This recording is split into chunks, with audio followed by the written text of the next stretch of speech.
அடுத்து நாம் அவரோடு எதிர்பார்த்து கொண்டிருக்கக்கூடிய கோவை கரும்புக்கரை சுந்தர் ஜமாத் பள்ளிவாசலுடைய தலைமையினால் தகவல் ஆசிரியர் அப்துல் ரஹ்மான் சோலின் செல்வர் ஏ அப்துல் அசீஸ் பாபரி அவர்கள் இப்போது நமக்கு மத்தியிலே சிறப்புரையாற்றுவார்கள்.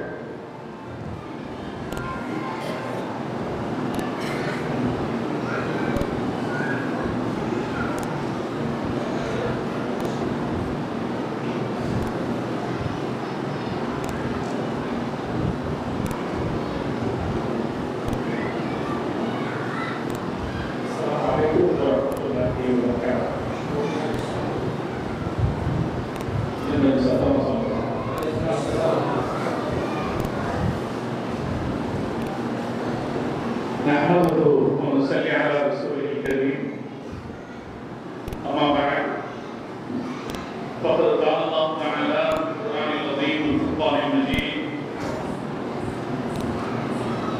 النبي أولى بالمؤمنين من أنفسهم وأزواجه أمهاتهم صدق الله العلي العظيم سبحان ربك رب العزة عما يصفون وسلام على المرسلين والحمد لله رب العالمين. اللهم صل على سيدنا محمد وعلى آله وأصحابه وسلم. اللهم صل على سيدنا محمد وعلى آله وأصحابه وسلم. اللهم صل على سيدنا محمد وعلى آله وأصحابه وسلم. மாநில நாடு ஜமாத்தார்கள் சார்பில் நன்றிகளை இந்த விழாவிற்கு தலைமையில் இருக்கிற எங்களுடைய வழிகாட்டிகளில் ஒருவரும் மாவட்ட ஜமாத் உலமா சபையின் கௌரவ தலைவருமான சபீருல்லா ஹசரத் அவர்களே, எனக்கு முன்னால் இங்கே ஒரு அருமையான ஒரு தொடக்க உரையை நிகழ்த்தி அமர்ந்திருக்கிற இந்த பள்ளிவாசலின் பெருமை மீது இமாம் ஹசரத் அவர்களும் மாவட்ட ஜமாத் உலமா சபையின் பொருளாளருமான ரஜபுல்லா ஹசரத் அவர்களே, எனக்கு முன்னால் இங்கே வரவேற்புரை, வாழ்த்துரை என்று பல வகைகளிலும் உரை நிகழ்த்தி அமர்ந்திருக்கிற பெரியவர்களே, கண்ணியத்திற்குரிய ஆலிம்களே, அருமையான முஹம்மது நபி ஸல்லல்லாஹு அலைஹி வஸல்லம் அவர்களுடைய நேசத்தில் ஒன்று கூடியிருக்கிற பெருமக்களே, பாசத்திற்குரிய தாய்மார்களே, நாம் இங்கே ஒன்று கூடியிருக்கிற இந்த அமர்வை அல்லாஹ் கபூல் செய்த புரிவானா. நாம் இங்கே ஒன்று கூடியிருப்பதை பெருமானார் ஸல்லல்லாஹு அலைஹி வஸல்லம் அவர்கள் மீதான தூய அன்பினால் கூடியிருப்பதாக நாம் இங்கே ஒன்று கூடியிருக்கிற இந்த அமர்வை பதிலாக கபூல் செய்த புரிவானா. நாளை மறுமையிலே நாம் இங்கே ஒன்று கூடியிருப்பதை பெருமானார் ஸல்லல்லாஹு அலைஹி வஸல்லம் அவர்கள் மீதான தூய அன்பினால் கூடியிருப்பதாக நம் வாழ்க்கையில் பாக்கியமான பொழுதாக அல்லாஹ் அனுப்பி புரிவானா. காரணம், குறைந்தபட்சம் ஒரு 10 தடவையாவது முகமது என்கிற பெயரை நாம் கேட்போம். இப்படி கேட்கிற பொழுதெல்லாம் நம்முடைய குரல் ஸல்லல்லாஹு அலைஹி வஸல்லம் என்று சொல்லுவோம். அப்படி சொல்லுகிற பொழுதுகளை விட உலகத்தில் சிறந்த பொழுது வேறு எதுவும் இல்லை. காரணம், நாம் இப்படி சொல்லுகிற அந்த துஆவை அல்லாஹ் ஏற்றுக்கொள்கிறார்.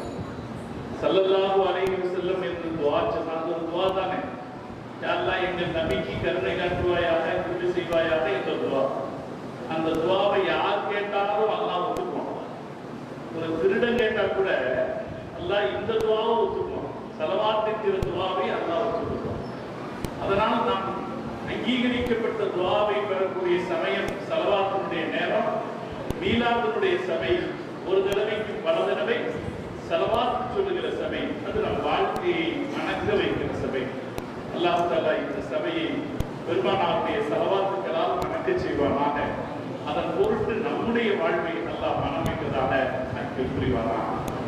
அருமையான சகோதரர்களே, மீலாது விழாக்களால் சமூகத்தில் ஏற்பட்டிருக்கிற நன்மைகள், ஏற்படுகிற நன்மைகள் என்கிற தலைப்பில் நான் உங்களோடு சில செய்திகளை பரிமாறிக்கொள்ள இருக்கிறேன்.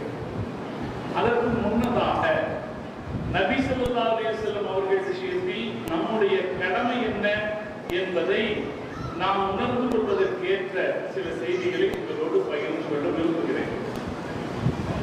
நாம் எல்லாம் நம்ம நபியை பற்றி பெரிய மதிப்பு வச்சிருக்கோம், அவங்க மேல உயிரையே வச்சிருக்கோம். அவங்களை எப்படி மதிக்கணும்னு அல்லாஹ் குர்ஆன்ல சொல்றான் என்றால், திருக்குர்ஆனுடைய அஹ்ஸாப் அத்தியாயத்தின் 6வது வசனம் ஒரு செய்தி சொல்கிறது. அந்நபியு அவுலா பில் முஃமினீன மின் அன்ஃபுஸிஹிம். நபி மூமின்களை பொறுத்து அவர்களுடைய உயிரை விட மேலானவர். சட்ட ரீதியாக உறுதியான வார்த்தைகளை தெளிவாக அல்லாஹ் சொல்லித் தருகிறார். நபி நம்முடைய உயிரை விட மேலானவர். ஒரு தடவை உமர் ரலியல்லாஹு அன்ஹு அவர்கள் பெருமானார் ஸல்லல்லாஹு அலைஹி வஸல்லம் இடத்திலே சொன்னார்கள், அல்லாஹ்வின் தூதரே, எனக்கு அடுத்து நான் உங்களை நேசிக்கிறேன் என்று சொன்னார். எல்லாரும் அப்படித்தான் நினைப்போம், நமக்கு நம்ம உயிர் முக்கியம், அதுக்கு அடுத்து தான் எல்லாமே விட்டாங்க சொல்லுவோம். எனக்கு அடுத்து நான் உங்களை நேசிக்கிறேன் என்று சொன்னார்கள். அப்போது பெருமானார் ஸல்லல்லாஹு அலைஹி வஸல்லம் அவர்கள், உன்னுடைய ஈமான் பரிபூர்ணம் அடையவில்லை என்று சொன்னார். உடனே சுதாகரித்துக் கொண்ட உமர் ரலியல்லாஹு அன்ஹு அவர்கள், அல்லாஹ்வின் தூதரே, என்னையும் விட அதிகமாக உங்களை நேசிக்கிறேன் என்றார். அப்போது ஸல்லல்லாஹு அலைஹி வஸல்லம் சொன்னார்கள், ஃபகதிஸ்தக்மலல் ஈமான், இப்போதுதான் உன்னுடைய ஈமான் பரிபூர்ணம் அடைந்தது. இது பெருமானாரை நேசிப்பதில் நமக்குள்ள அளவுகோல். நாம நம்ம ரசூல் ஸல்லல்லாஹு அலைஹி வஸல்லம் அவர்களை உயிரினும் மேலாக நேசிக்க வேண்டும். பலரும் அவர்களுக்கு பிரியமானவர்கள் விஷயத்துல இப்படி சொல்லுவாங்க, என் உயிரை விட நான் உன்னை நேசிக்கிறேன். ஒருவேளை நாம நம்ம மனைவியை பார்த்து சொல்லலாம், நம்ம தாயை பார்த்து சொல்லலாம், தலைவர்களை பார்த்து பல பேரும் சொல்லலாம், என் உயிரை விட நான் உங்களை நேசிக்கிறேன். அப்படி சொல்ற வார்த்தைகள் எல்லாம் பெருமிதத்திற்கு அல்லது ஒரு பெருமைக்கு சொல்லுகிற வார்த்தையா இருக்கும். ஆனா நம்ம நபி விஷயத்துல நாம் அப்படி சொன்னால் அது சட்ட ரீதியான வாசகம். அது சட்ட ரீதியான வாசகம், அல்லாஹ்வுடைய உத்தரவு. நாம நம்முடைய நபியை நம்முடைய உயிரை விட மேலானவராக கருத வேண்டும். உயிரை விட மேலானவராக கருதுதல் அப்படின்னா அதுக்கு என்ன விளக்கம்? சில வாசகங்கள்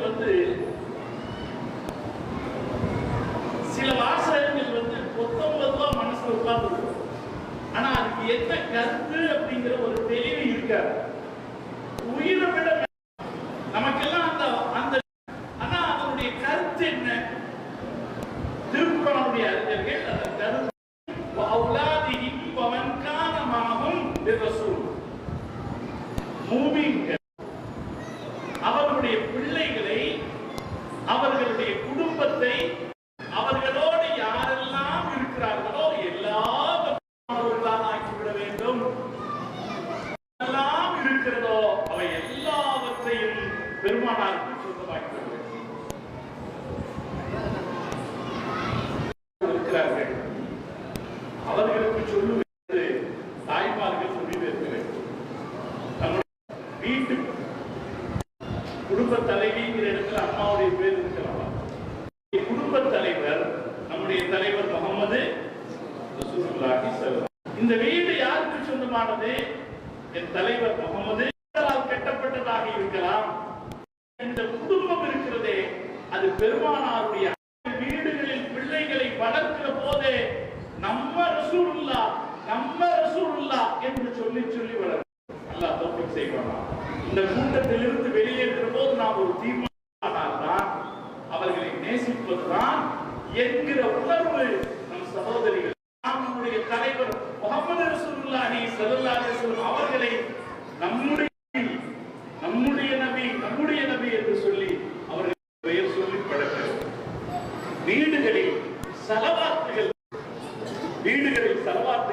சத்தமா ஒளி ஓத சொல்லுங்க. ஒரு தடவை ரசூலுல்லாஹ் மேல ஸலவாத் சொல்லுங்க. ஃபாத்திஹா சூராவும் போதும். ஒரு தடவை அந்த வீட்டில் ஒரு ஃபாத்திஹாவும் ஒரு ஸலவாத்தும் ஓதப்பட்டால் அல்லாஹ் அன்பர்களாக ஆவோம். அல்லாஹ் தௌஃபீக் செய்வான். சகோதரர்களே, இதற்கு அர்த்தம் என்னன்னா அவற்றையும் பெருமானாருக்கு சொந்தமாக்கி விட வேண்டும். ரசூல் ஸல்லல்லாஹு அலைஹி வஸல்லம் போறதுக்கு முன்னாடி முஸ்லிம் நகரமாக மாற்றி வச்சிருந்தார். தெரியவில்லையா? மற்ற நபிமார்கள் போய் ஊரத்துக்கு போறதுக்கு முன்னாலேயே மதீனா நகரம் முஸ்லிம் ஊராக மாறி இருந்துச்சு. ரசூல் இருந்து கிளம்புகிற போது அகதியா பாடி பெருமானாரை வரவேற்று அழைத்து சென்றார்கள். அப்படி மதீனா ரொம்ப அழகான மக்காவின் பெண்கள் அவர்கள் ஜன்னல்களை திறந்து வைத்து காத்திருப்பார்கள் என்று வரலாறு நிற்பார்கள் என்று. அவ்வளவு பெரிய பணக்காரர் கலிமா சொல்லி இஸ்லாத்தை ஏற்றுக்கிட்ட உடனே அவங்க வீட்டு அவ்வளவு பெரிய பணக்காரர், பெரிய பணக்காரர் நிமிஷத்தில் ஏழையாகிறார். சில பேர் வந்து இஸ்லாம் ஸல்லல்லாஹு அலைஹி வஸல்லம் முஸஅப் ரலியல்லாஹு அன்ஹு போய் அனுப்பி வைத்தார். ஏன்னா ஒண்ணு அவருக்கு குர்ஆன் ஓத தெரியும். ஸல்லல்லாஹு அலைஹி வஸல்லம் மதீனாவுக்கு போனா கொஞ்சம் நிம்மதியா இருக்கலாம் அப்படின்னு சொல்லி ரசூல் ஸல்லல்லாஹு அலைஹி வஸல்லம் அனுப்பி வச்சார். மதீனாவுக்கு போனாரு. பெருமானார் வருவதற்குள்ள நகரமாக மாற்றி இந்த முஸ்லிம் பத்ர் யுத்தத்தில் வந்து கலந்து அல்லாஹ்வுடைய நாட்டம் பாருங்க. அவங்க முஸ்லிம்கிட்ட கைதியா மாட்டிக்கிறாங்க. பத்ர் யுத்தத்தில் காஃபிர்கள் 70 மஸ்ஜித் நபவி பள்ளிவாசலின் உச்சத்தில் அந்த கைதிகள் எல்லாம் கட்டி போடப்பட்டு மஸ்ஜித் நபவி கையை கட்டுறார். இவர் அண்ணன் நமக்கு ஏதாவது ஒரு பக்கத்துல வந்து சொன்னாரு, அம்மா பெரிய பணக்காரி, நமக்கு நிறைய காசு பணத்தை அவர் பணயமாக தரக்கூடும். அவர் சொன்னார். அப்போது முஸ்அப் ரலியல்லாஹு அன்ஹு சொன்னார்கள், முஹம்மது ஸல்லல்லாஹு நான் உன்னை கொல்லவும் தயங்க மாட்டேன் என்று சொன்னார். எந்த அளவை மதிக்கும் என்பதற்கான ஒரு சின்ன உதாரணம். அது நம்முடைய இன்றைக்கும் நம்முடைய கடமை. இன்றைய கால சூழ்நிலையில் அதனால்தான் நான் தாய்மார்களுக்கு சொன்னேன், இந்த பொறுப்பு நமக்கு இருக்கிறது. நாம் நம்முடைய பெருமானாருடைய அடிப்படையில் அமைக்க வேண்டும். நம்முடைய நபி என்ற சொல்லாடல்கள் கசீதாக்களில் நாம சகஜமாக படிக்க வேண்டும். அது நம்முடைய கடமை. நபி ஸல்லல்லாஹு அலைஹி வஸல்லம் அவருடைய பெருமையை பேசுவது, பிறப்பின் பெருமையை பேசுவது. ஏன் பேசணும்? நம்முடைய முதல் கடமை என்ன? ரசூலுல்லாஹ்வுக்கு கட்டுப்படுவதுதான் நம்முடைய முதல் கடமை என்று நினைக்கிறாங்க. சொல்லுவாங்க ரசூலுல்லாஹ்வுக்கு நம்ம என்ன செய்யணும்? கட்டுப்படணும் சொல்றாங்க. வாஸ்தவம் தான். ஆனால் அது பெருமானார் விஷயத்தில் நமது முதல் கடமை பெருமானாருக்கு கட்டுப்படுவதல்ல. பெருமானார் எப்படி சொல்றோம்? அல்லாஹ் ரசூலுல்லாஹ் முஹம்மது முதல்ல இருக்கு. அல்லாஹ்வுடைய தூதர் என்கிற அடிப்படையிலே பெருமானார் ஸல்லல்லாஹு அலைஹி வஸல்லம் நாம் கட்டுப்பட்டாக வேண்டும். ரசூலுல்லாஹ் அது எல்லாத்துக்கும் நாம கட்டுப்படணும். ஆனால் அந்த கட்டுப்பாடு ஒரு ஆபீஸ்ல அதிகாரி இருக்க கூடாது. இந்த உலகத்துல இந்த உலகத்தை ஆட்சி பண்ணான், ஜெர்மனி ஆட்சி பண்ணான், உலகத்தையே கையில் மனித சமூகத்தை பெருமளவில் கிட்ட போய் ஒரு பத்திரிகையாளர் பேட்டி கேட்க போறாரு. அவர் கேட்கிறாரு, நீங்க என்ன சொன்னாலும் இந்த தொண்டர்கள் இந்த வீரர்கள் கேட்பாங்க. கடல்ல அப்படின்னு சொன்னாங்க, ஓடி போய் குடிச்சு. இரண்டாவது பேர் அவன் குதிக்க எதுக்காக குதின்னு கேட்டான். அப்ப அவன் சொன்னானா, கைய விடு, இவங்கிட்ட கட்டுப்பாடுங்கிறதுங்க எப்படி பல பேர் தேண்டா விருப்பமாவும் மனசு இல்லாம கட்டுப்படுவாங்க. ஒரு பெரிய இருக்க முடியாது. அவர் சொல்வதை செய்துதான் நம்முடைய நபிக்கு கட்டுப்படுவது என்பது அப்படி இருக்கக்கூடாது.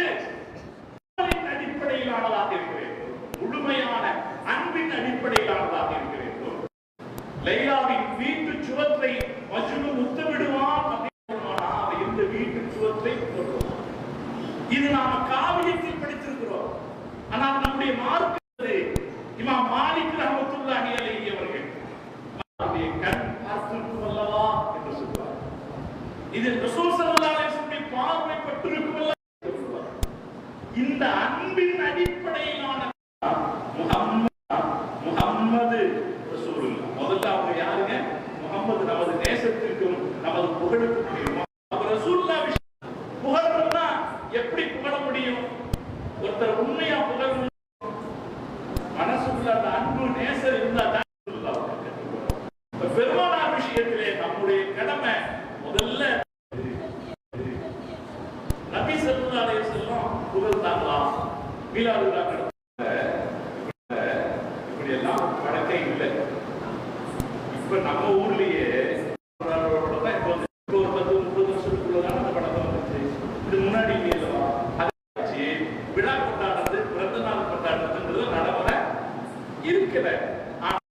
நபி ஸல்லல்லாஹு அலைஹி வஸல்லம் அவர்கள் தனது பிறப்பின் மகிழ்ச்சியை ஸல்லல்லாஹு அலைஹி வஸல்லம்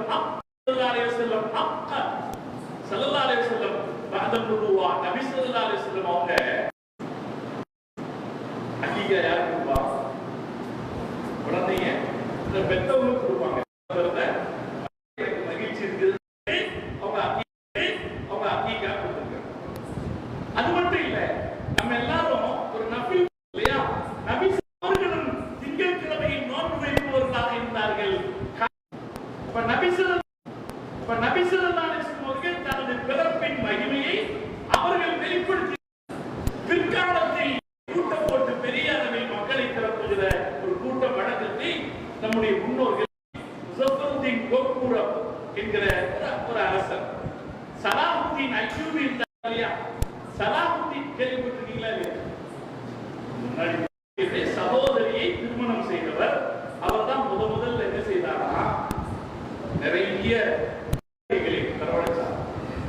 எகிப்தில் நிறைய ரபியுல் அவ்வல் மாசத்துல 12ஆம் நாள் பெருமானார் ஸல்லல்லாஹு அலைஹி வஸல்லம் பிறந்த நாள்ல எல்லாத்தையும் ஒண்ணு திரட்டி, ஏன்னா அந்த காலத்துல ஒரு சிறப்பான உணவுங்கிறது எப்போதாவது கிடைக்கிற உணவு தான். ஏன் நமக்கு கூட தெரியும், நம்மள முன்னோர்கள் அப்ப ஒரு சிறப்பான உணவு அப்படிங்கிறது எப்போதாவது கிடைக்க திரட்டி அவங்களுக்கு சாப்பாடு வயிறார சாப்பாடு போடுறது. சாப்பாடு போட்டு முடிச்சு திரட்டி மேடை வச்சு ஒரு நாற்காலி போட்டு இது பின்னால் ஆதரித்தார்கள். நல்ல பழக்கமா இருக்கு. நபி ஸல்லல்லாஹு அலைஹி வஸல்லம் அவர்களை புகழ்வதற்கு, பாராட்டுவதற்கு, அவருடைய வரலாறு இது நல்ல பழக்கமா இருக்குது அப்படின்னு இந்த பழக்கத்தை கொண்டு இருக்கிறார்கள். அந்த மகிழ்ச்சியை வெளிப்படுத்துகிற கடமை நமக்கு இருக்கிறது. இன்று வரைக்கும் அது தொடர்ந்து கொண்டிருக்கிறது. இன்ஷா அல்லாஹ் கியாமத் நாள் வரைக்கும் தொடரும். இதுல சில பேர்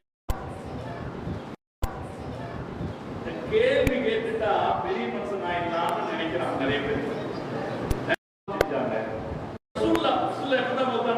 மௌத்தானதும் 12 தான், பிறந்ததும் 12 தான். 12 அன்னைக்கு தான் ரசூலுல்லாஹ் மௌத்தாவும் செஞ்சாங்க. நீங்க இப்படி எல்லாம் கொண்டாடுறீங்க அப்படின்னு கேள்வி கேட்கிறது உண்டு. 12 அன்னைக்கு கல்லூரி நாங்க வேணா என்ன செய்யறோம், 13க்கு மாத்திடுறோம். நீ 12க்கு எங்க கூட சேர்ந்துக்கிறியா? 12 அன்னைக்கு நம்ம மீலாது விழா வைக்கிறது, கல்லூரி நடத்துறது, 13 அன்னைக்கு கூட வருவியான்னு கேட்டு பாருங்க. அவனோட நோக்கம் தானே அல்லா வெளியே நபி ஏன் ஆதம் சொன்னாங்க. அந்த நாள்ல தான் அவர் மௌத்தாவும் செஞ்சார். வெள்ளிக்கிழமை வாசனை வரணும், வந்தா தான் நமக்கு அது வெள்ளிக்கிழமைன்னு அர்த்தம். அப்படிதான் இருப்போம். அதுக்கு அடுத்து சொல்றாங்க, அந்த வெள்ளிக்கிழமையில் தான் கியாமத் நாள் ஏற்படுவார்கள்.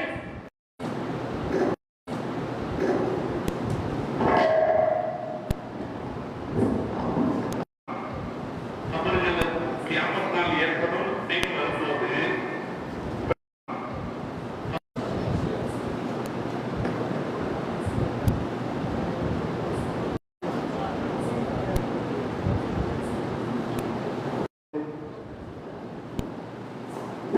ஒரு நாள்ல நல்லதும் புத்திசாலிகள் என்ன செய்வாங்க, மீலாது அன்னைக்கு ரபியுல் அவ்வல் 12 அன்னைக்கு நபி ஸல்லல்லாஹு அலைஹி வஸல்லம் அன்னைக்கு தான் மௌத்தாவும் செஞ்சாங்கன்னாலும் நாம எதை எடுத்தீங்கன்னா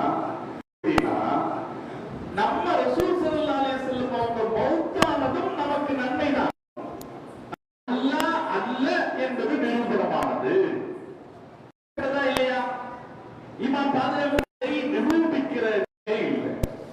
சில பேர் என்ன குறை சொல்றான், மீலாத்துமா வச்சு மௌனத்தை வச்சு நாம ரசூலுல்லாஹ்வை அல்லாஹ் அளவுக்கு உயர்த்தலாம். என்ன யோசிக்கிறது இல்லைன்னா பிறந்த எப்ப ஒருவரை பிறந்தார் என்று நாம் ஒப்புக்கொள்கிறோமோ நமக்கெல்லாம் தெரியும்.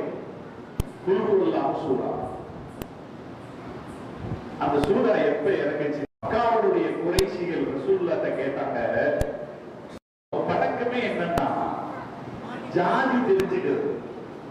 இப்ப கூட பழக்கம் இருக்கு பாத்தீங்களா? சில பேர் இருப்பாங்க கொஞ்ச நேரத்துல இந்து சகோதரர்கள் சொல்லுவாங்க, என்ன கணக்க நீ என்ன ஜாதின்னு கேட்பா, அல்லாஹ்வோட ஜாதி. ஹதீஸ் வருது, முஷ்ரிக்குகள் நஸபு என்ன, ஜாதி என்ன, வம்சம் என்னன்னு சொல்லுன்னு கேட்டாங்க. அல்லாஹ் அஹத், அல்லாஹ் லம் யலித், அவன் அல்லாஹ்வுக்கு நிகராக யாரும் இல்லை. என்னன்னா எலிது வலம் யூலது, இந்த ரெண்டு வார்த்தை தான். குழந்தை பிறக்கவும் இல்லை, அல்லாஹ் யாருக்கும் குழந்தையா பிறக்கல அப்படின்னு செய்தியை பிரகடனப்படுத்திய மெயின் பார்ட் லம் எலிது சொல்றதுக்கு இந்த ஒண்ணு போதும். ரசூலுல்லாஹ்வுடைய பிறந்த நாள் அப்படின்னு சொல்றாங்க. அதனாலே தொடக்கத்திலிருந்து இஸ்லாத்தினுடைய கருத்தைய அதே போலதான் ரசூலுல்லாஹ் மௌத்தானாங்க அப்படிங்கிறதுக்கு இப்ப சொல்லுவோம், ரசூலுல்லாஹ்வுடைய மௌத்து நமக்கு துக்கமா சந்தோஷமா இருக்கலாம். நாம திருப்பி கேட்கணும், வெள்ளிக்கிழமை நீ கறி சாப்பிடாம இருப்பியா அப்படின்னு. மீலாது விழாக்கள்ல முதல்ல ஸல்லல்லாஹு அலைஹி வஸல்லம் அவர்களை பற்றி நாம் தெரிந்து கொள்வதற்கு வாய்ப்பு. தெரிந்து கொண்டது மீலாது இல்லையா? பள்ளிவாசல்களில் நடக்கிற அல்லது வெளியே பொதுக்கூட்டங்களில் நடக்கிற இல்லையா? மீலாது ஸல்லல்லாஹு அலைஹி வஸல்லம் அவர்களை அறிந்து கொள்ள ஆசைப்படுகிறது. ஒரு பஸ்ஸில் பயணம் செய்கிற போது அல்லது ஒரு ட்ரெயின் இருக்கிற போது முஹம்மது நபி என்று சொல்லி பேசி பாருங்கள், ஆர்வமாக அவர்கள் கேட்பார்கள். பிரிண்ட் பண்றோம், என்ன புத்தகங்கள்னா சுய பிரிண்ட் பண்றோம். அவர் பேர் எனக்கு ஒரு வாசகத்தை படிச்சா உங்களுக்கு ஒரு உற்சாகம் வரும். புத்தகங்களை பிரிண்ட் பண்றோம். அவர் என்கிட்ட சொன்னாரு, யார் யார் சொன்ன. அதனால நான் என்ன பண்ணேன், சேயிங்ஸ் ஆஃப் ப்ராஃபட் முஹம்மத் அப்படின்னு ஒரு பேஜ்ல ஒரு ஹதீஸ் இருக்கும், அப்படி கொடுத்தேன். ஒரு தடவை நான் என்னுடைய புத்தகங்களை மார்க்கெட்டிங் செய்வதற்காக பிலிப்பைன்ஸ் அங்க ஒரு பெரிய தலைவரா இருந்தது ஒரு லேடி. அவங்க முன்னால என்னுடைய சூட்கேஸ வச்சு நாங்க போட்ட புத்தகங்களை எல்லாம் பார்வைக்கு வச்சேன். ஒவ்வொரு புக்கா எடுத்து பார்வைக்கு வச்சேன். உடனே நான் என்ன செஞ்சேன், அந்த புக்கை எடுத்து என் பக்கம் வச்சுக்கிட்டேன். மீதி வச்சேன். அந்த பெண்மணி எனக்கு கூர்ந்து பார்த்துக் கொண்டிருந்தார். நான் புத்தகங்களை அடித்து முடித்த உடனே அவருடைய இருக்கையிலிருந்து எழுந்து, அப்பா நான் சொன்னேன், இந்த பிலிப்பைன்ஸ் 40% கத்தோலிக்க கிறிஸ்தவர்கள் நிறைஞ்ச ஊரு. அதனால சொன்னபோது அந்த பெரிய புத்தக நிலையத்தின் பெண் தலைவி சொன்னாராம், நான் தேடிக்கொண்டிருந்தேன். உலகம் பல இடத்துல யார் அவரு இப்படி இந்த மக்களை வைத்திருக்கிறாரே, உலகம் நம்மை பார்த்து பிடிக்காம இருக்காங்களே, இவங்க இப்படி போகாம இருக்காங்களே, இவங்க இப்படி சுத்தமா இருக்கிறாங்களே, உலகம் நம்மை பார்த்து சொல்றோம். ஒரு தடவை ஒரு முஸ்லிம் உயர் நீதிமன்ற நீதிபதி பொறுப்புங்கிறது கொஞ்சம் பெரிய பொறுப்பு. நீதிபதிக்கு அடுத்த நிலையில் சீனியர் நீதிபதி அவர் எங்க கோயம்புத்தூருக்கு வந்திருந்தார். நீதிபதிக்கு அடுத்த அவர் இவர் வந்திருக்கிறாரு. அவங்க ஒரு கூட்டம் போட்டாங்க. பெரிய நீதிபதிகள் வரும்போது வக்கீல்கள் கூட்டத்தில் நிறைய கூட்டம் அப்படி முண்டி வச்சு நிக்குது. இவர் நல்ல மனுஷன், அதனால கூட்டம் வக்கீல்கள் கூடி இருக்கிறார். அவர் தான் உயர் நீதிமன்றத்தில் இருக்கிறார். எல்லாம் ஹயாத்தை வச்சிருக்கார். எல்லாம் அவருடைய ஹயாத்தை நீட்டிச்சு கொடுக்கணும். எங்கள் நபி நாயகம் முகமது சொல்லி இருக்கிறார்கள், நீதிபதிகள் நீதிபதிகள் 3 வகையா இருக்காங்க. 2 பிரிவினர் நரகம் சொன்னதை அவர் விழுகிறார். ஒரு நீதிபதி வழக்கு என்னன்னு படிக்காமையே இன்னொரு நீதிபதி நரகத்துக்கு போவார்கள். சிந்தித்து அதை தீர்ப்பாக சொல்பவர் அவர் சொர்க்கம் செல்வார் என்று எங்கள் இறைத்தூதர் சொன்னார் என்று சொன்ன உடனே அந்த அரங்கு முழுக்க ஒலித்த கைத்தட்டல் இன்னும் என் காதுகள். இவங்கெல்லாம் யாரு? வக்கீல். அவர் என்ன யார சொல்றாரு? ஒரு வகையில் நீதிபதிகளை விமர்சிக்கிற வார்த்தை தானே இது. அதை சொல்லுகிறார். அவர் என்ன கிடைக்கும்? நாங்க நம்ம ரசூலுல்லாஹ் பத்தி யார்கிட்ட பேசினாலும் அவங்க அதை ஏற்றுக்குவாங்க. அவர் அதுக்கடுத்து விவசாய அந்த பல்கலைக்கழகத்துல அவங்க தயார் பண்ணி இருக்கிற புது வகையான பழ வகைகள் விதைகளை காட்டுறாங்க. அங்கேயும் எல்லாம் அந்த இருக்கிற ப்ரொஃபசர்கள் எல்லாம் இப்படி கை கட்டி நிக்கிறாங்க. அவங்க எல்லாம் கவனமாக காது கொடுத்து கேட்கிறார். இந்த பெருமை முஹம்மது ரசூலுல்லாஹி ஸல்லல்லாஹு அலைஹி வஸல்லம் கவனமாக கேட்டுக்கொள்வதற்கு உலகம் தயாராக இருக்கிறது. இன்னைக்கு எல்லாம் நிறைய கருஞ்சீரகம் நாயகம் இப்படி சொன்னார்கள். அதான் இல்லைங்களா? கருஞ்சீரகம் எல்லா மரணத்தை தவிர பல பேர் பயன்படுத்துவது மாற்றமா இல்லை. நபி ஸல்லல்லாஹு அலைஹி வஸல்லம் அவர்கள் இப்படி சொன்னார். நம்மால் இருக்கிறார், போயிட்டார். நம்மால் விவசாயி அந்த அவர் சுரக்காயை பத்தி சொல்றார். நபி ஸல்லல்லாஹு அலைஹி வஸல்லம் அவங்க அனஸ் ரலியல்லாஹு தஆலா அவங்க அறிவிக்கிற ஹதீஸ். நபி ஸல்லல்லாஹு அலைஹி வஸல்லம் அவர்கள் சுரக்காயை அனஸ் ரலியல்லாஹு பார்த்தேன், அதனால அதுக்கப்புறம் நான் சுரக்காயை தேர்ந்து ஏன் பழக்கமா வச்சுக்கிட்டேன்னு அனஸ் ரலியல்லாஹு தஆலா சொல்றாங்க. இனி நம்மளும் சுரக்காயை நேசிக்குமா இல்லைங்களா? ஒரே மட்டனா சாப்பிட்டு இருக்கோம். இந்த உப்பு சத்தை எல்லாம் அதை எடுத்துக்கிறோம். தேவையில்லாத உப்பு சத்து இருக்கு, அதை எடுத்துக்கிறோம். ஒரு ஆள் எனக்கு உப்பு சத்தை எல்லாம் அதை எடுத்துக்கிறோம் கேட்டாரு. நான் சொன்னேன், 5 நாளைக்கு நீ வந்து பார்த்துட்டு உடம்புல உப்பு கம்மியா இருக்குப்பா, நீ டயாலிசிஸ் பண்ண வேண்டியது. மதுவிலக்குக்கு எதிராக ஒரு பெரிய போராட்டத்தில் இருக்கிறார் அரசியல் கட்சிகளில். மதுவிலக்கு அவர் பேச மது எல்லா தீமைகளுக்கும் தாய் என்று பெருமானார் ஸல்லல்லாஹு அலைஹி வஸல்லம் சொன்னார்கள். நபி ஸல்லல்லாஹு அலைஹி வஸல்லம் அதுக்கு மேல சொன்னார், ராமதாஸ் முகமது நடப்பதற்கான ஆயத்தம் வேண்டாமா? நபி ஸல்லல்லாஹு அலைஹி வஸல்லம் அவர்கள் சொன்ன இது மாதிரியான செய்திகளை இந்த உலகத்தில் பலரை நாம் அழைக்கிறோம். அப்படி அழைக்கிற போது எங்கள் நபி எங்களை இப்படி உயர்த்தினார்.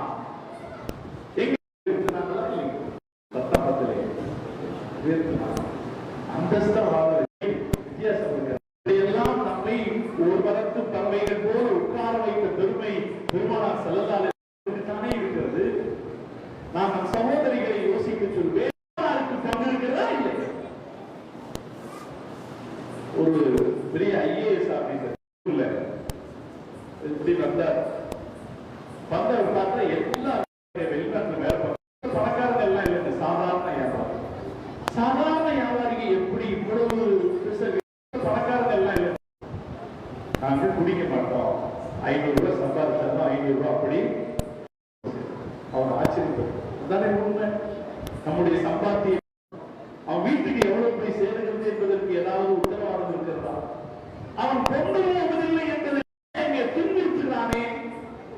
நம்முடைய நிம்மதியான குடும்பத்திற்கான அடித்தளம் அமைத்துக் கொடுத்தவர்கள் முஹம்மது ரசூலுல்லாஹி ஸல்லல்லாஹு அலைஹி வஸல்லம். வாழ்க்கை தாய்மார்கள் போன்ற பர்தா ரசூலுல்லாஹ்வுக்கு முன்னாடி இருந்ததில்லை, ரசூலுல்லாஹ்வுக்கு முன்னாடி இருந்தது. அதே போல இந்த முண்டா அது கூட ரசூலுல்லாஹ்வுக்கு முன்னாடி இருந்தது. பெண்கள் அவங்க நெஞ்சுக்கு மேல் ஒரு ஆடை கொண்டு கொள்வது வரும்போது அப்போதே அவர்களது சீலையில் ஒரு பாகத்தை கிழித்து அப்போதே மேலாடை கொண்டு அவர்களது சீலையில் ஒரு பாகத்தை இந்த தாய் நம்ம என்ன செய்யணும் மேல காலத்து வழக்கத்துல இது குறைஞ்சு போயிடுச்சா இல்லைங்களா? டெய்லிங்கிற ஒரு பழக்கம் வந்ததுல இதெல்லாம் குறைஞ்சு போயிடும். கொடுத்த அவர்களின் கண்ணியத்தை இல்லையா, தாய்மார்களின் கண்ணியத்தை பாதுகாப்பு. இதே போல தாய்மார்கள் யோசிச்சு பார்க்கணும், வாழும் உரிமையை கொடுத்தார்கள், மரியாதையாக வாழும் உரிமையை கொடுத்தார்கள் என்று மார்க்கம் சொல்லுச்சு. பிள்ளைகளுக்கும் சொத்தில் பங்கிருக்கிறது என்று முகமது ரசூலுல்லாஹி ஸல்லல்லாஹு அலைஹி வஸல்லம் சொன்னார்கள். ஆண்களை விட பெண்களை இழிவுபடுத்தும் ஸல்லல்லாஹு அலைஹி வஸல்லம் சொன்னார்கள். நீதமா நடந்துக்குங்க. ஒரு ஹதீஸ் வருது, நபி ஸல்லல்லாஹு அலைஹி வஸல்லம் மெம்பர்ல நின்று பையன் ஆண் துணையில் உட்கார வச்சிருக்காரு. கொஞ்ச நேரத்துல அவருடைய பெண் குழந்தை அந்த பக்கமா வந்துச்சு. அந்த குழந்தைய அந்த பையன் இடத்துல காரியா அந்த உட்காரம். நபி ஸல்லல்லாஹு அலைஹி வஸல்லம் மேலே இருந்ததை பார்த்துக் கொண்டவர்கள் நபி ஸல்லல்லாஹு அலைஹி வஸல்லம் பெண்கள் படிப்பதை தடுக்கவில்லை, படிக்கட்டும் என்றார். அவர்கள் சொல்வதை கேட்க வேண்டும் என்று சமூகத்திற்கு சொன்னார்கள். ஏற்றுக்கொண்டிருக்கிறது. பொம்பளைகள் சொன்னா பேச்சு எதிர்கொள்ளுமா? எடுக்கிறதில்லையே. 1400 முன்னால் பெண்கள் சொன்ன சொற்களை ஆண்கள் ஏற்றுக்கொண்டாக முஸ்லிம் ஒரு பெண்மணியை முடியாது. அந்த பெண்ணினத்தை சார்ந்தவர் தான் நம்முடைய அன்னை எப்படி தாழ்வா கருத முடியும்? யார் பெண்களை மதிக்கிறார்களோ அவர்களை மரியாதைக்குரியவர்கள். யார் பெண்களை உங்களில் நல்லவர்கள் மனைவிமார்களை அடிக்க மாட்டார்கள்.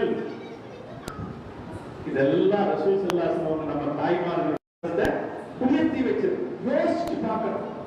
நபி ஸல்லல்லாஹு இந்த மேடை தான் நபி ஸல்லல்லாஹு அலைஹி வஸல்லம் அவர்களால் சமுதாயம் அடைந்த நன்மை எவ்வளவு விழாக்களால் ஏற்பட்ட சமுதாய நம்முடைய மார்க்கம் நம்ம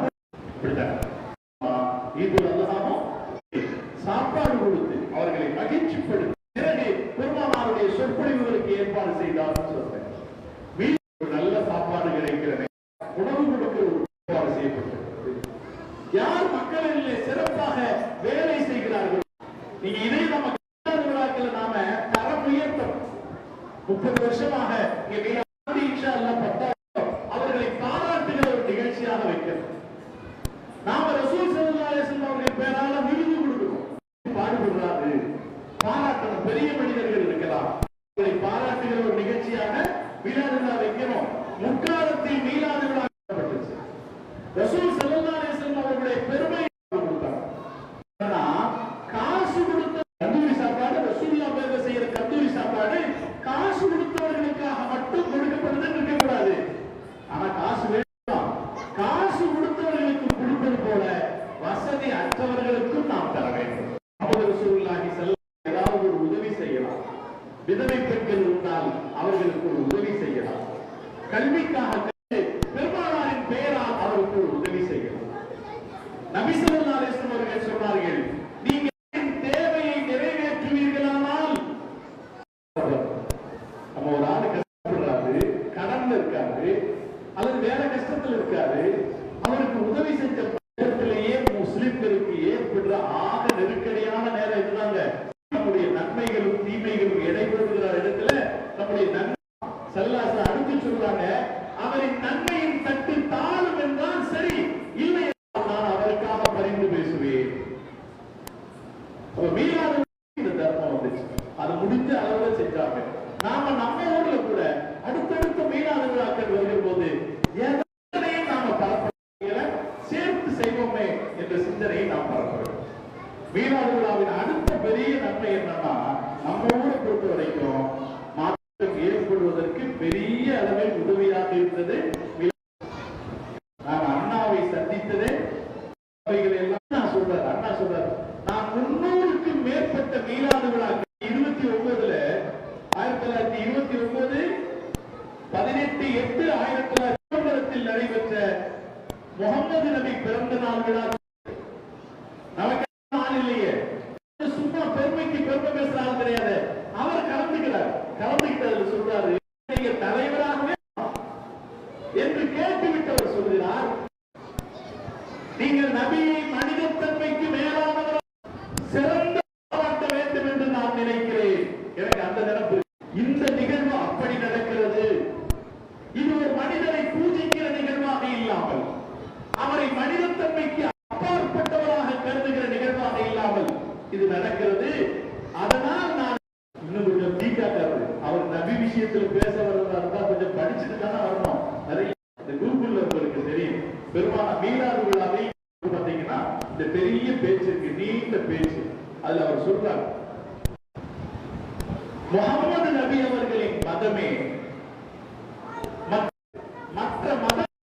மற்ற மதங்களில் உள்ள குற்றம் குறைகள் எல்லாம் நீக்கி, அதனால முந்தைய மதங்கள்ல என்னெல்லாம் குறை இருந்துச்சோ அதனுடைய எல்லாம் அவர்களுடைய தலைவர்களை கடவுளாக்கிடுச்சு.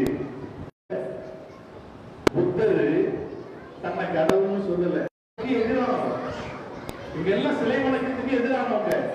ஆனா அவங்களுக்கு எல்லாம் பெரிய பெரிய எதிரானவங்க. முகம் இருக்கு பார்த்தீங்களா, அது புத்தர் பார்த்து மாடலா வச்சு பண்ணதுதான் புத்தர். அதே போல மாடல் வச்சு உருவாக்கப்பட்டதுன்னு தெரியும். ஆனா அதே அவர்கள் புத்தராகும். இந்த பிரச்சனை யாருக்கு நடக்கல? நம்ம ரசூலுல்லாஹி ஸல்லல்லாஹு அலைஹி வஸல்லம் பெரியார் சிலாகித்து பேசுவார்.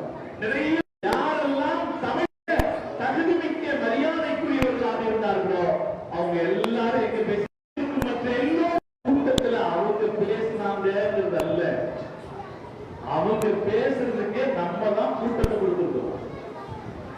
ஏன்னா இதுக்கு காலமெல்லாம் மக்கள் திரளாக கூடுதல் பழக்கம் இருக்கு. இவங்களுக்கு எல்லாம் என்ன தேவை? சீர்திருத்த கருத்துக்களை நான் எடுத்துக் கொள்வதற்கு முகமது நபியின் கருத்துக்கள் எனக்கு துணை செய்ய, சமாளிப்பதற்கு முகமது நபியின் வரலாறு எனக்கு உதவியாக இருந்தது. முகமது நபி நம்முடைய தமிழ்நாட்டில் மாத்திரமல்ல, மீளாது விழாக்கள் நடக்கிற போது அது சமூக நல்வழியாக விடுமுறை கொடுத்தாரு. அது ஒரு நன்றிகரம் ஒரு மீளாது விழா. எனவே மீளாது விழாவுக்கு இருக்கிற பெரிய சிறப்பு மக்கள் மீளாது விழால என்ன பேச போறோம்? நபி ஸல்லல்லாஹு அலைஹி வஸல்லம் என்ன செஞ்சாங்க, எப்படி செஞ்சாங்க பேசுறோம். இதை கேட்கிற இதயங்கள் நிச்சயம் மாற்றமடையும். உலகத்துக்கு தேவையாகவும் இருக்கு. எனவே மீளாது விழாக்கள் என்பது சமூகத்திற்கு பிறருக்கு சொல்வதற்கு, அதற்கடுத்து நம்முடைய நாட்டிலும் மற்ற பல இடங்களிலும் மத நல்லிணக்கமும் சமூக நம்முடைய பக்கத்தில் என்று நாம் யோசிக்கிறேன். அவர்களை அழைக்கிறேன். அவங்க அவர்களை பிரித்துக் கொண்டே இருக்கிறது. மற்ற சகோதரர்கள் எப்படி இருக்கிறாங்கன்னா அந்த ஜனாதி முடியாமல் இருக்கிறார்கள். நம்முடைய மகிழ்ச்சி அடைகிறார். எனவே சகோதரர்களே, அடுத்தடுத்து மீளாது விழாக்கள் நடைபெறும் போது சகோதர சமூக மக்களை இதில் இணைத்துக் கொள்வதற்கு நாம் முயற்சி செய்ய வேண்டும். செய்வதற்கு நாம் முயற்சி செய்ய வேண்டும். தனிநபர்களாக நாம் கூட அதுக்கு தயாராக ரசூலுல்லாஹ் பேரால நான் கொடுக்கிறேன். சொல்லி முடிக்கிறேன். உயிரை விட மேலானவர் என்றால் நம்மை மொத்தமாக பெருமானார் இடத்தில் ஒப்படைக்கிறது.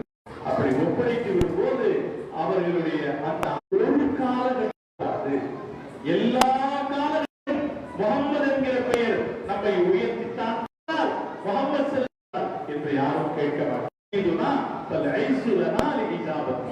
நம்முடைய தலைவர் அவருக்கு கட்டுப்பட்டதால் நம் அனைவருக்கும் தந்த புரிவாராம். மீளாது விழாக்கள் பெரிய அளவில் இன்னும் சிறந்த நன்மைகள் அதனால் ஏற்படுமோ ஏற்பட அல்லாஹ் தௌஃபீக் செய்வானாக.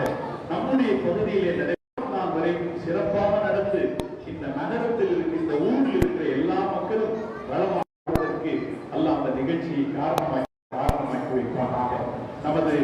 நமக்கு ஏற்பட்டிருக்கிற தொல்லைகள், சிரமங்கள், குறைவுகள் எல்லாம் நீங்குவதற்கு இந்த மீளாது விழாவை அல்லாஹ் எல்லா வகையான தீவிரமும் அல்லாஹ் இதை காரணமாக்கி வைப்பானாக. இந்த மஸ்ஜிதின் மூலமாக சாலிகான குழந்தைகளாக அல்லாஹ் ஆக்கி புரிவானாக. நம்முடைய குடும்பத்தை நமக்கு கண்குளிர்ச்சியில் தருகிற குடும்பமாக அல்லாஹ் ஆக்கி வைப்பானாக. உடல் ஆரோக்கியத்தில் எல்லாம் பறக்க செய்வானாக. அதற்கு இந்த நிகழ்ச்சி எல்லாம் காரணமாக்கி வைப்பானாக. நம்முடைய குடும்பத்தை காரணமாக்கி வைப்பானாக என்று துவா செய்து உங்களோடு இவ்வளவு நேரம் பெருமானார் ஸல்லல்லாஹு அலைஹி வஸல்லம் அவர்களை பற்றி பேசுவதற்கு வாய்ப்பு. அல்ஹம்துலில்லாஹ். அஸ்ஸலாமு அலைக்கும் வரஹ்மத்துல்லாஹி வபரகாத்துஹு. ஒரு அற்புதமான பேச்சு பேசினார்கள் ஹசரத் அவர்கள். நன்றிகளை கோவையில் முகமது அர்ஷத் நன்றி ஒரு நன்றிகளை சொல்லுவார். அஸ்ஸலாமு அலைக்கும் வரஹ்மத்துல்லாஹி வபரகாத்துஹு.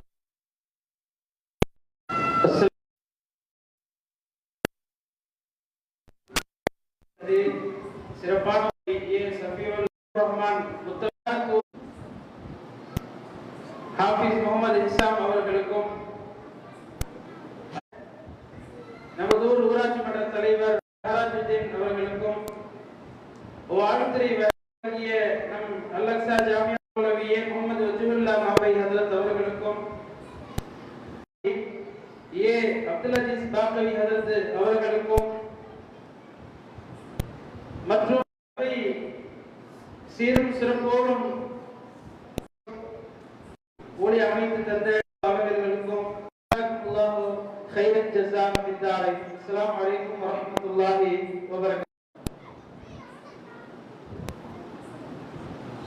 سيدنا محمد وجعل جمعنا هذا أمة وجعل تفرقنا من بعد هذا تفرقا ربنا أزواجنا وذرياتنا قرة أعين ولا دين ولا مرضا إلا شفيته ولا حاجة هي لنا منا إنك أنت السميع العليم وتب علينا إنك أنت التواب الرحيم ربنا آتنا في الدنيا وفي الآخرة حسنة وقنا عذاب النار وصلى الله تعالى رب العالمين